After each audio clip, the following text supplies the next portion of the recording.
Marc, chapitre 1. Voici le commencement de l'évangile de Jésus-Christ, Fils de Dieu, conformément à ce qui est écrit dans les prophètes. Voici, j'envoie mon messager devant toi pour te préparer le chemin. C'est la voix de celui qui crie dans le désert, préparez le chemin du Seigneur, rendez ses sentiers droits. Jean parut. Il baptisait dans le désert et prêchait le baptême de repentance pour le pardon des péchés. Toute la région de Judée et tous les habitants de Jérusalem se rendaient vers lui. Reconnaissant publiquement leurs péchés, ils se faisaient baptiser par lui dans l'eau du Jourdain. Jean portait un vêtement en poil de chameau et une ceinture de cuir autour de la taille. Il se nourrissait de sauterelles et de miel sauvage. Il proclamait « Après moi vient celui qui est plus puissant que moi, et je ne suis pas digne de me baisser pour détacher la courroie de ses sandales. Moi, je vous ai baptisé d'eau. Lui, il vous baptisera du Saint-Esprit. » À cette époque-là, Jésus vint de Nazareth en Galilée, et il fut baptisé par Jean dans le Jourdain. Au moment où il sortait de l'eau, il vit le ciel s'ouvrir et l'Esprit descendre sur lui comme une colombe, et une voix se fit entendre du ciel. « Tu es mon Fils bien-aimé, tu as toute mon approbation. » Aussitôt, l'Esprit poussa Jésus dans le désert où il passa 40 jours, tenté par Satan. Il était avec les bêtes sauvages et les anges le servaient. Après que Jean eut été arrêté, Jésus alla en Galilée. Il proclamait la bonne nouvelle du royaume de Dieu et disait « Le moment est arrivé et le royaume de Dieu est proche. Changez d'attitude et croyez à la bonne nouvelle. » Comme il marchait le long du lac de Galilée, il vit Simon et André, frères de Simon, qui jetaient un filet dans le lac.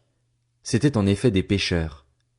Jésus leur dit « Suivez-moi, et je ferai de vous des pêcheurs d'hommes. » Aussitôt, ils laissèrent leur filet et le suivirent. Il alla un peu plus loin et vit Jacques, fils de Zébédée, et son frère Jean, qui étaient eux aussi dans une barque et réparaient les filets. Aussitôt, il les appela.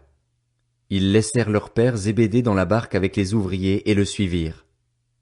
Ils se rendirent à Capernaüm. Dès le jour du sabbat, Jésus entra dans la synagogue et se mit à enseigner. On était frappé par son enseignement, car il enseignait avec autorité et non pas comme les spécialistes de la loi. Il y avait dans leur synagogue un homme qui avait un esprit impur. Il s'écria « Ah! Que nous veux-tu, Jésus de Nazareth? Es-tu venu pour nous perdre?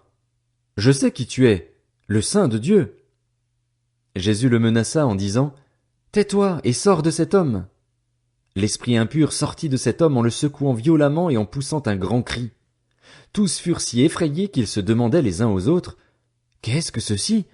Quel est ce nouvel enseignement? Il commande avec autorité même aux esprits impurs, et ils lui obéissent. » Et sa réputation gagna aussitôt toute la région de la Galilée.